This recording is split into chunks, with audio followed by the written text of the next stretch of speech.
réew mi bañ naa dootuñu nangu kenn jaay nu réew mi bañ naa déet réew mi bañ naa déedéet dootuñu fi nangu buumu jaam.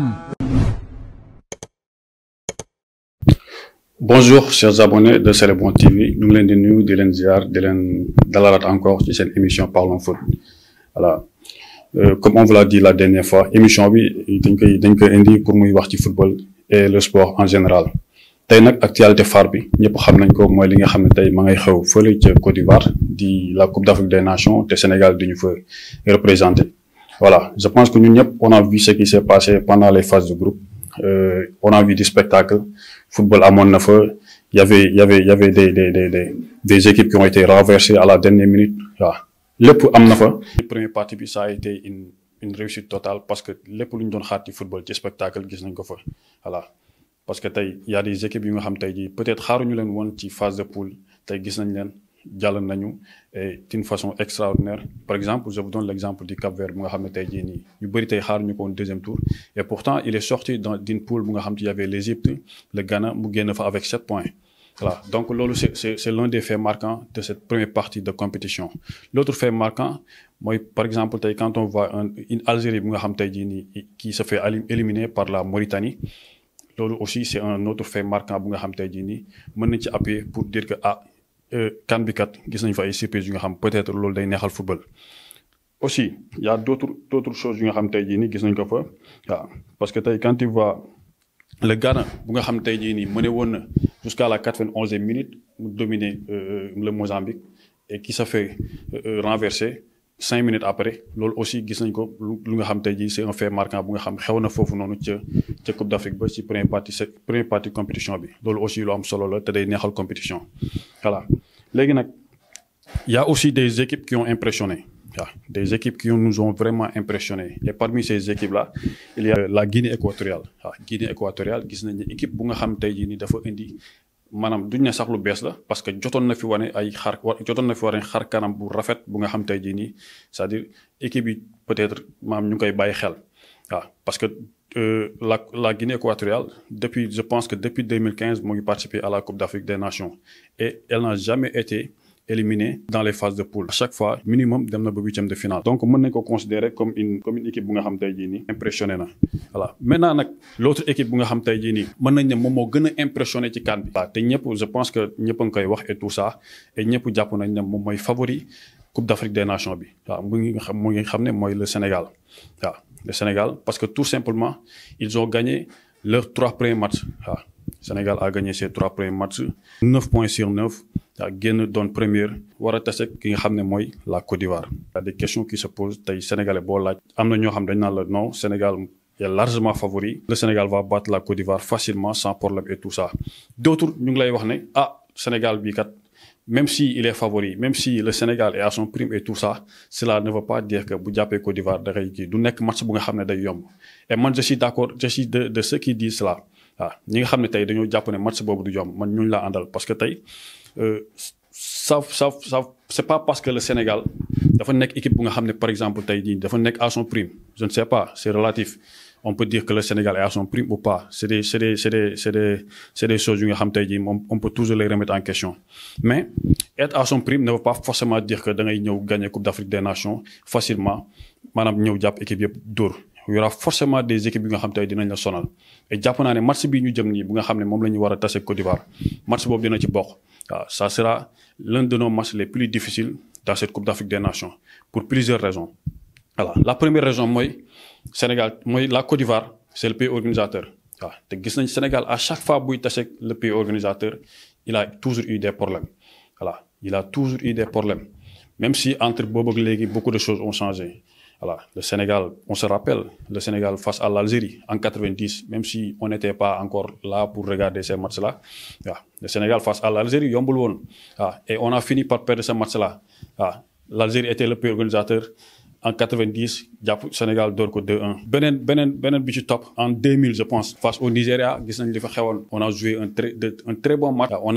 avait de très bons joueurs il y avait Fadiga Henri Camara et tout ça même si époque boobu El Hadji Diouf ñëwagul woon équipe nationale mais déjà époque boobu noonu amoon nañ équipe bu baax mais n'empêche bi ñu ñëwee Côte d'Ivoire daf ñu indi leneen lu nga xam ne tey bokkul ci wàllu mbirum football mu gagné ñu waaw toujours face à l'équipe organisateur waaw en 2004 également face à la Tunisie bi Tunisie organisé Sénégal génn quart de finale tasek la Tunisie aussi ñëw indil ñu yëfu bandi comprendre nga on se rappelle toujours de ce brouillard là bi nga xam moo nekkoon ci stade bi tere ñu football supporters yi def lu leen neex et tout ça waaw ba Tunisie mujj ñu gagné ci match boobu. L'année suivante aussi ñu ñëw tasek Égypte bi nga xam te moo organisé woon la Coupe d'Afrique des Nations de 2006 ñu ñëw aussi Égypte créel ñu ay problème waaw ñu am fa peut-être des faits marquants yi nga xam tey jii nii arbitrage bi aussi c'était pas en notre faveur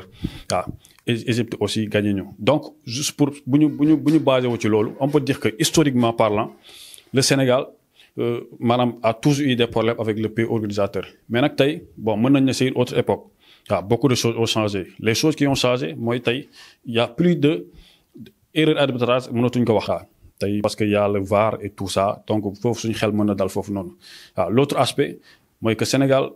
tey am na de très bons joueurs waaw te duñu basé wu sax ci joueurs yu kese parce que tout simplement avoir de très bons joueurs je le dis souvent ne garantit pas une victoire waaw mën nga am de très bons joueurs te doo gagner je donne l'exemple de la Côte d'Ivoire de Drogba de Yaya Touré de Kolo Touré et cetera ils étaient très bons à une époque ab na époque bu nga xam ne tey jii nii Côte d'Ivoire ku fi mësoon jàpp ku fi waroon football Côte d'Ivoire doo nelaw et pourtant équipe boobu noonu gagné wul dara n'a pas gagné une CAN donc suñu basé wu ci loolu noonu donc avoir de très bons joueurs ne veut pas forcément dire que da ngay ñëw gagner Coupe d'Afrique des Nations même si Sénégal tey am na ay joueurs yu baax on a de très bons joueurs quand il y a Sadio Mané Idrissa Gana Gueye Pape Matar Sarr qui fait de très bonnes choses à Tottenham Pape Gueye bi nga xam ne tey mu ngi monter en puissance de match en match même les remplaçants yu nga xam tey dañuy dugg au cours de match bu ñu duggee dañuy def la différence on a vu Abdoulaye Seck bi nga xam bi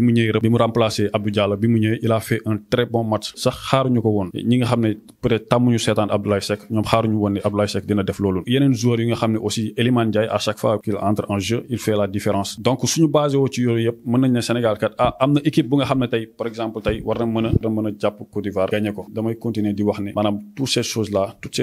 ne garantit parce que Sénégal yaa gën a am ay joueurs yu baax on se rappelle tout le temps de ces joueurs yi nga xam jaar nañ fi la génération 2002 tey quand on te dit que la génération 2002 gagnewul dara tu as du mal à y croire parce que tout simplement on avait une très belle équipe très grands joueurs sax laay wax pourtant on n'a rien gagné j'ai cité tout à l'heure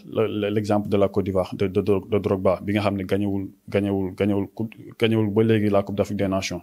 waaw donc avoir une bonne équipe ne garantit pas forcément qu'on va gagner la Coupe d'Afrique des Nations bu ñu ñëwee ci nga xam ne moom mooy force Sénégal yi je pense que li nga xam ne tey moo nekk la plus grande force la déception waaw la souffrance ils l'ont connu waaw ensuite ils ont connu la victoire waaw parce que tey Sénégal avant ñuy gagner Coupe d'Afrique 2022 bii nii lu nekk daj nañ ko on a subi d'énormes déceptions yu nga xam tey jii dund nañ ko waaw on se rappelle de la CAN 2017 au Gabon Sénégal ñëpp jàpp ne c'est le favori waaw ñu ñëw survoler les phases de poule après quand on est sorti on est tombé sur le Cameroun mu ñëw indil ñu beneen football bu nga xam ne tey jii nii miinuñu ko woon ñëw taxaw kawam di dégager lu ñëw mu dégager ba yóbbu ñu série penalty gagné ñu waaw comprendre nga donc toutes ces choses là tey dañuy pousser à ce que ñu ànd ak prudence quoi ñu ànd ak prudence tout le temps ñuy dem ak prudence di dem ak modestie waaw parce que Coupe d'Afrique ñoom suñu joueurs yi je pense que ñoom ñoo ñu ko gën a xam waaw gagner une Coupe d'Afrique c'est très difficile du lu nga xam dafa yomb waaw je le répète encore avoir une très bonne équipe wala nekk favori ça ne te garantit absolument rien du tout waaw parce que tey on l'a vu Sénégal il est sorti avec 9 points normalement dañoo waroon am un huitième de finale tranquille bon j'ai pas envie d'utiliser ce terme un huitième de parce que y a jamais un match tranquille waaw mais on aurait pu tomber sur une autre équipe bu nga xam tey bu bokk la Côte d'Ivoire même si certains jàpp nañ ne Côte d'Ivoire c'est un adversaire faible compte tenu de ce qu'il a montré pendant les phases de groupe mais ça reste une grande équipe et ça reste le pays organisateur donc il faut y aller avec prudence et je m'inquiète pas par rapport à nos joueurs parce que ñoom comme je l'ai dit tout à l'heure ils ont connu toute forme de choses waaw par rapport à la Coupe d'Afrique ils ont connu la déception ils ont connu la victoire waaw xam nañ gagner Coupe d'Afrique ni mu jafee et que du loo xam ne da ngay ñëw nii rek c'est-à-dire jàpp équipe yi duma leen parce que yaa leen mën non waaw parce que gis nañ fi à chaque fois des équipes yu nga xam tey jii nii tey ñëw nañ nekk ñu def leen ay favoris après ils se sont fait éliminer par des équipes yu nga xam ne xaaruñu ko woon waaw léegi nag certains se posent une question mooy Sénégal tey jii nii ak équipe bi mu yor tey est-ce que tey am na équipe bu ko war a mën a jaaxal waaw loolu ñoom ñi ñaa ngi koy wax waaw si boo duggee ci réseaux sociaux yi surtout sur Twitter tu vois les gens ils te disent non le Sénégal actuellement te du ay Sénégalais kese ñoo koy wax y a des Africains yu nga xam tey jii dañ lay wax carrément que CAN bii nii Sénégal moo ko moom waaw Sénégal moo ko moom en te donnant des arguments solides waaw ay arguments yoo xam ne doo ko mën a teggi waaw mais man je me dis tout le temps que tey être à son prime gagner une coupe d'Afrique ça ne suffit pas waaw Sénégal tey gis nañ fi tey Égypte waaw l'Égypte de Ahmed Hassan l'Égypte de Al Hadari l'Égypte de Abou Treka ñoom bi ñu ñëwee quand ils ont été à leur prime dañu ñëw gagner la coupe d'Afrique 3 fois de suite waaw donc ñooñu mën nañ jàppoon ne ñoom ñii ils étaient à leur prime parce que tout simplement dañu ñëw wane ko non seulement dañ ko wane ci football mais aussi dañ ko wane ci ay ndam gagné 3 coupes d'Afrique 2006 2008 et 2010 waaw toutes ces coupes d'Afrique là ont été remportées par l'Égypte waaw donc ñooñu mën lañ leen jàppee léegi nag tey Sénégal man jàpp naa ne fi Égypte tolloon noonu Côte d'Ivoire tolloon fa la Côte d'Ivoire de Drogba tey pour man Sénégal toll na foofu noonu léegi nag du lu nga xam ne tey dañ koy wane rek ci football affaire yooyu noonu et tout ça il faut le montrer en gagnant des titres waaw parce que tey quoi qu'on puisse dire on fait partie de ces équipes là qui n'ont gagné qu'une seule CAN waaw qui n'ont gagné qu'une seule CAN et moi je pense que ce qui stresse le plus les Sénégalais c'est que ñoom xam nañ ils sont conscients que ni on tient quelque chose waaw on tient quelque chose mooy maanaam on a une très bonne équipe bu nga xam tey jii nii tey képp ku nga xam da ngay football ak Sénégal tey doo nelaw waaw Ivoiriens yi ñu ngi wax et tout ça et tout mais au fond de ñoom xam nañ ne tey Sénégal équipe bi ñuy taseel du équipe bu nga xam tey da ngay ñëw rek c'est-à-dire gagner ko nii facilement donc ils savent que ce sera pas une rencontre facile pour eux waaw ñoom xam nañ ko ils en sont conscients léegi nag ñun si on est conscient de ce que nous avons waaw mooy le fait que ñu am ay joueurs yu baax am équipe bu baax staff bu baax am un coach expérimenté qui connaît l'Afrique waaw léegi nag loolu il faudra l'exploiter lu nga xam ne tey jii nii da ngay ñëw taxaw jàkkaarloog Afrique ne leen maa leen mën et tout ça et tout non il suffit pas de faire ça il faut le montrer sur le terrain waaw gagner les matchs 1 à 1 parce que compétition loolu la pour man du loo xam ne da ngay ñëw survoler ko non étape par étape la chaque match a ses propres réalités Coupe d'Afrique maanaam match bi ñu jëm match 8e de finale bii nii ça n'aura rien à voir avec ce qu'on a fait avec les autres équipes yi nga xam jot nañ leen a gagner ci phase de groupe bi waaw ce sera une autre réalité c'est une nouvelle compétition qui commence donc il faudra faire très attention être concentré loolu du sax lu nga xam ne tey jii nii dañ ciy jaaxle quoi parce que qui connaît Aliou Cissé xam ne il a discipliné notre équipe waaw je le dis souvent waaw Sénégal musul manqué joueurs yu mag on a toujours eu de très grands joueurs waaw mais ce qui nous manquait pour gagner c'était cette discipline là bu nga xam te Aliou Cissé apporté na ko ci équipe bi waaw ba nga xam ne tey équipe bu maanaam bu ñuy footballal tey du ñu xeeb benn équipe tey Sénégal boo waroon taseeg Mozambique tey wala mu taseeg comment dirais Namibie ce sera la même façon bi ngay aborder que booy football ak Côte d'Ivoire que booy football ak Cameroun waaw du ñu xeeb benn adversaire te loolu ça fait partie des plus grandes forces de l'équipe nationale du Sénégal waaw le fait que ñuy jël adversaire au sérieux et tout ça c'est important c'est très important parce que pour gagner pour battre un adversaire il faut le respecter il faut nga jox ko cër bi nga xam ne tey jii moom la yellool pour mën ko gagner waaw léegi nag respecter équipe ça veut pas dire que tu as peur de cette équipe waaw non waaw on peut respecter une équipe sans avoir peur de cette équipe là waaw parce que man loolu laa gëm même booy tase équipe bu ndaw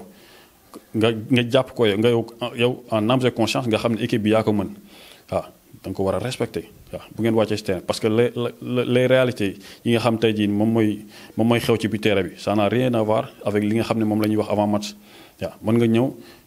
am ay imprévus yu nga xam tey jii nii ci attendais pas donc yooyu noonu yëpp da nga koy jël en compte pour mën a maanaam indi maanaam lu nga xam tey jii nii di nga mën a gagner équipe bi nga war a taseel waaw mën naa pause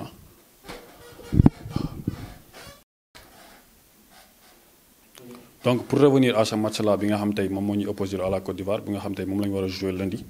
donc il faudra faire très attention ne pas avoir peur des Ivoiriens waaw Sénégal mënul ragal Côte d'Ivoire c'est impossible waaw c'est pour plusieurs raisons waaw je pense que tey amul benn Sénégalais bi nga xam tey jii nii tey dina toog di xalaat ne maanaam Sénégal dafa war a ragal Côte d'Ivoire waaw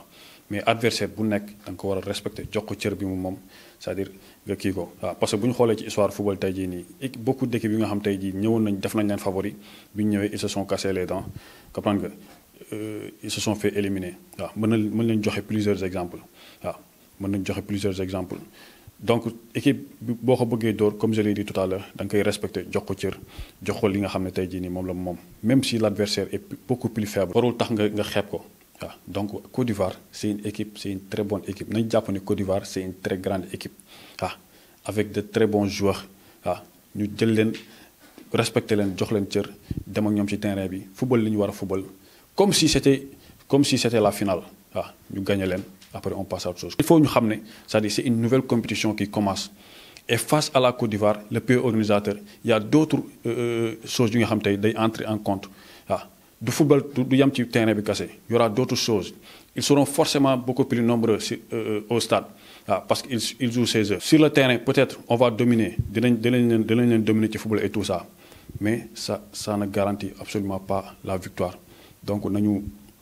dem ci match bi avec la sérénité qu'il faut ñu ànd ci ak dal supporter suñu équipe maanaam jox ko maanaam li mu moom waaw ñaan aussi ñu génn ci match bi avec la victoire.